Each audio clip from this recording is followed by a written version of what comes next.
Hi everybody, it's Sarah from Magic Portal Paperworks, and I am coming to you today over a long weekend. So I actually thought it would be a really good time to start a new design, because I haven't made anything new in a little bit. I kind of left off after the holidays, and in my last video a number of folks did give me some feedback saying that they would like to see the process from start to finish of a card design, so I thought this would be a good time to get a start on that. I'm not totally sure how long this video is going to actually end up being because there are actually kind of a lot of steps involved. So we'll see how that comes out, but I hope it will be interesting to you. And the design that I am going to be starting today is actually the next paper flower. So I have so far gone up until December, which is holly. And that technically is the end of the calendar year, but I actually never did January or February because when I started this whole series, I started with March, which was the daffodil. So the flower I'm going to be starting today is the Snowdrop. And that's January's birth month flower. So usually with a paper flower, the process that I begin with is just gathering some images of the flower, partially just for my own informational purposes because I don't always know what every flower looks like, so I gotta know just on a basic level what does a snowdrop look like. But I also like to try to find some very beautiful imagery of the flower too, just to give myself some ideas of how I would like to arrange the flower on my own card.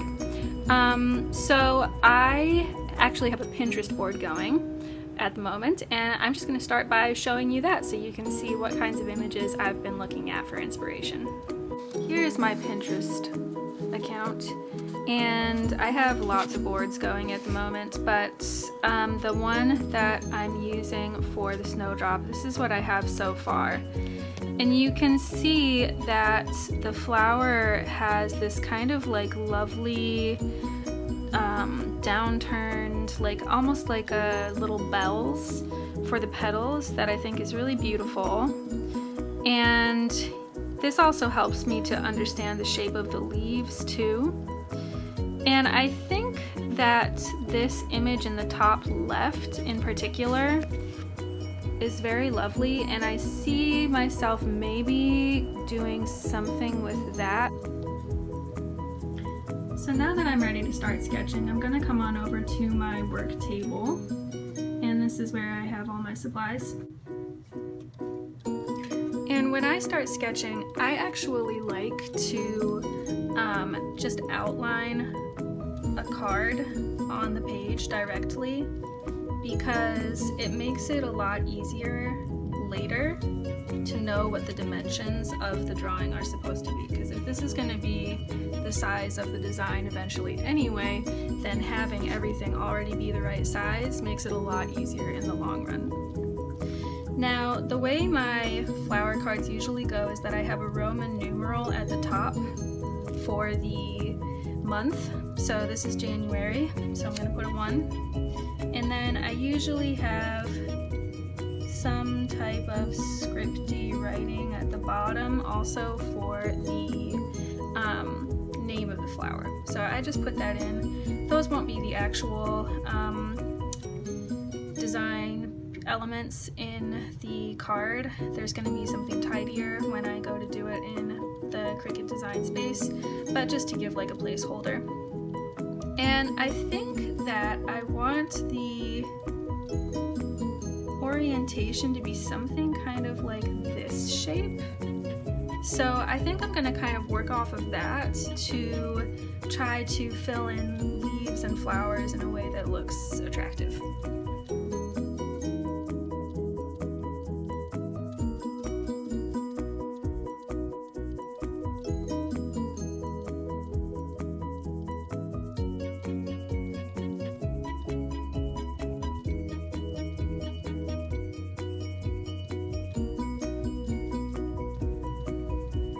Okay, so I think I feel reasonably satisfied with what I've done here. After I finished that time lapse, I made a couple slight changes because I felt the flowers were looking a bit too uniform and the foliage looked like a little too sparse to me, so I did change one of the flowers and I added some more leaves. Yeah, sometimes that happens, you have to make adjustments. So now I have to put this image into the app that goes with my automatic cutting machine here. It's called Cricut Design Space. So I have to import the image so that it can be transmitted to this machine by Bluetooth, so that then it can just automatically cut the design as many times as I need to make as many cards as I need to. So I usually outline the drawing in black marker to make the edges really clear and really crisp for when I import the image. Now that I've outlined the drawing, the next step is to import it into the Cricut app. So I like to take a picture so that it's in my files. And then I'm gonna open the Cricut Design Space app. And then how to import the image is to upload it to the canvas. Since it's in my photo library now, I can just access it from there.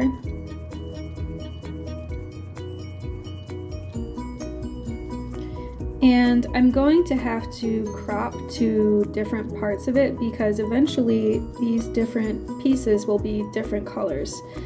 And so if I want the flowers to be white, I have to cut those separately from white paper. If I want the stems to be green, I have to cut those separately from green paper.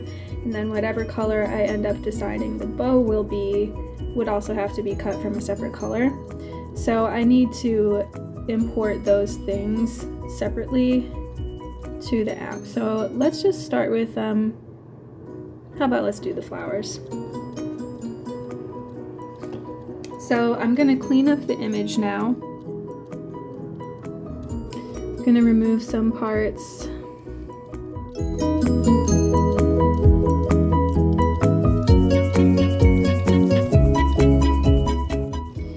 And I'm actually going to have to erase pretty much everything but the flowers themselves, so that only the flowers are the things getting imported in this case.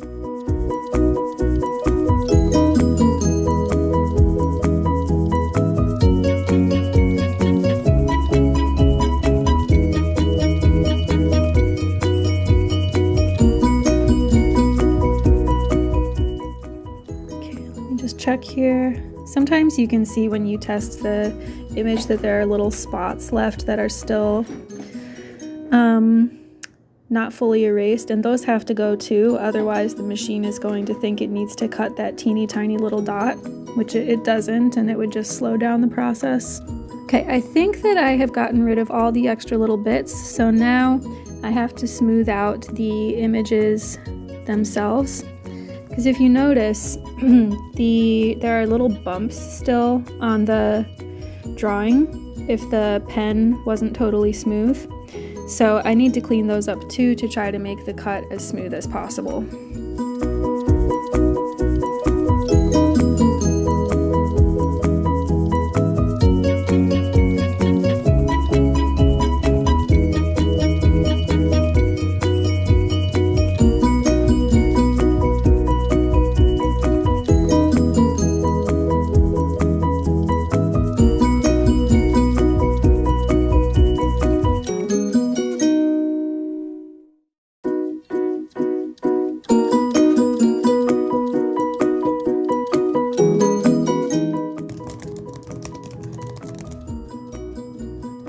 And now we just need to do it again with the rest of the picture. Now I have all of the elements of my design uploaded to Cricut Design Space. I didn't show the cleanup of every single image because, let's just be honest, it takes kind of a long time. I think to clean up all of these, the Roman numeral, the text, the bow, the stems, and the flowers, probably took a little more than an hour. So yeah, not something you can really just film all the way through. But now I am going to start turning these into the actual projects that I am going to use for the card. So let's just start with the flowers. Okay, so in the notebook, my sketchbook, the width for this portion of the drawing was about 2.5 inches. So I'm also going to change the width to 2.5 inches here. This is why I like to draw the actual design about the same size that I plan to actually have it be on the card, because it makes it very easy to just measure on the page and then change the width or the height in drawing. And so I think I'd also like to change the outline that it's going to cut, because the way the machine cuts, it will cut every little bit of this, including the tiny outside edge, which is kind of cool because then you get these tiny flower outlines, but it does take longer, and it also means that there's more of a chance that the machine can tear the paper because it's making all these really fine, delicate cuts. So I'm gonna actually make it so that it only cuts an outline of these flowers. Okay, and I think I am ready to save that.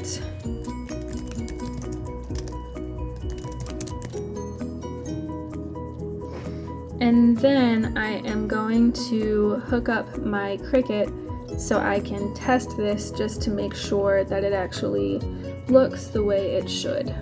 So now I'm going to just tell my Cricut to cut the flowers. It connects by Bluetooth.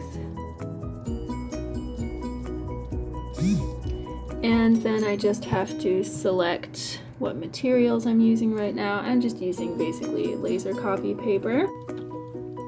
And I actually keep some printer paper. It's just like scratch paper. It's kind of thin.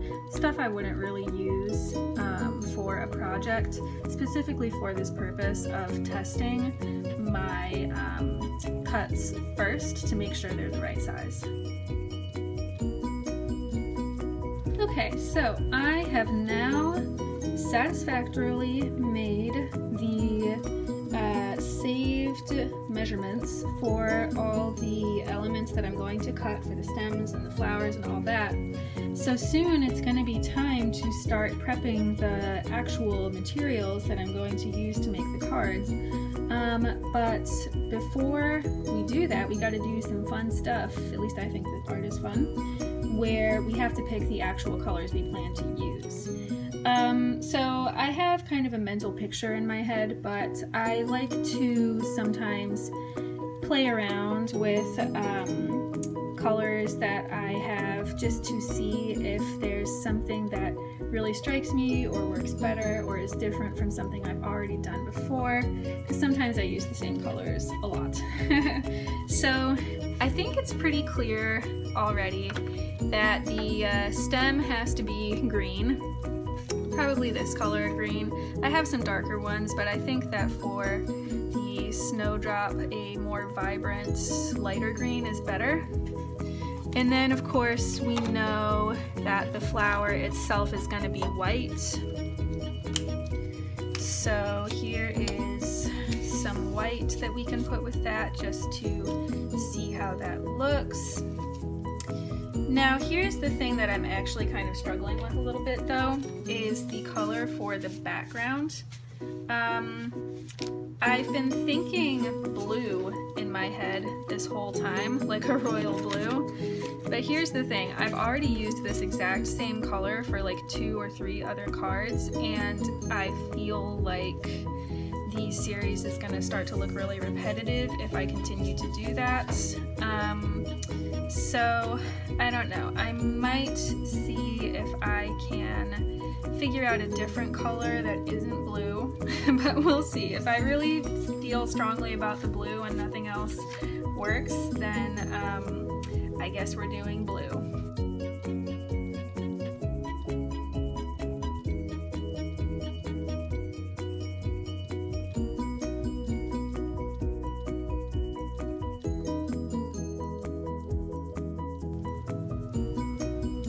so this is the color combination that I ended up landing on. Kind of unexpected. I wasn't really expecting the pale blue to stick out to me. It's a little springier than I thought I would go, but I feel like maybe also after the richness and the decadence of the holidays, that might actually be kind of appropriate, something a little fresher and lighter. So now I have to just go through my materials and make sure that I have enough of these pieces that are cut out in this size, because that's the size that fits through the machine. And if I need to cut more paper, then I will need to do that at this time. For example, this guy is definitely going to get cut into fourths so that it can fit through the machine.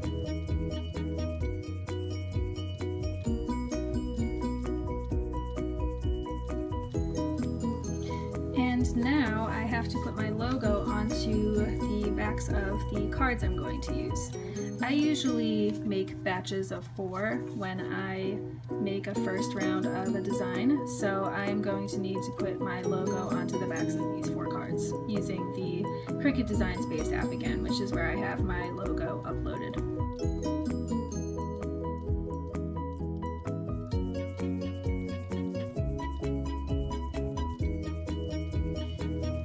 Now I'm going to cut all the shapes that I plan to glue, starting with the bows.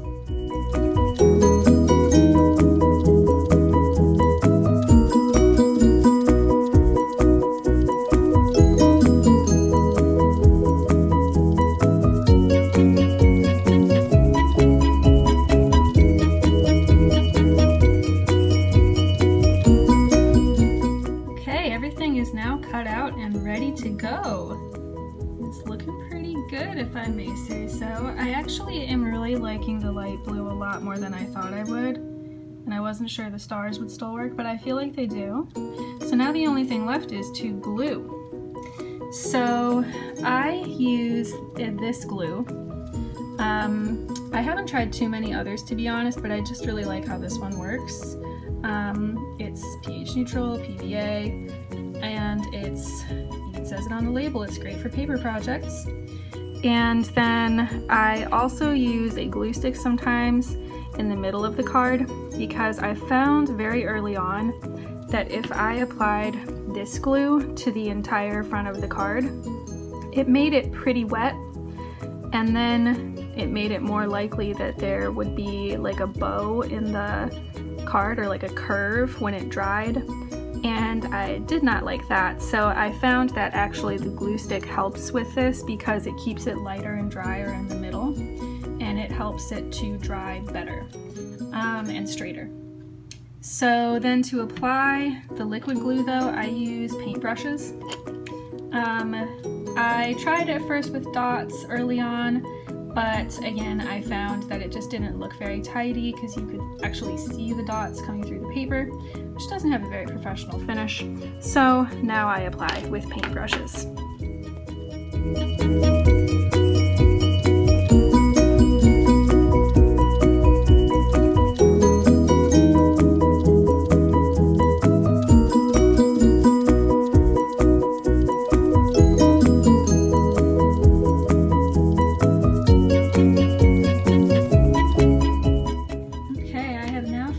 Gluing my snowdrops, so they are now drying underneath some heavy books. This is basically the only thing that we use our cookbooks for right now, and I usually let these dry overnight and then I take them out the next day. Good morning, it is now the next day, so we are going to go check on our snowdrops, and I think that's pretty much the end of the process. Okay, so here we are back over at the work table, and alright, we're ready to unveil. And there they are! Look at that, nice sparkly stars. So thank you so much for being with me today and yesterday to follow me through the process of the entire making of a card. After this part, I would do product photography and then I would post it on my website and on my Amazon handmade shop for people to take a look at and purchase. So if you made it all the way to the end of this video, thank you. You deserve a treat. And I'm welcoming more feedback again. If there's something else you'd like to see in the future, please let me know. And have a great day.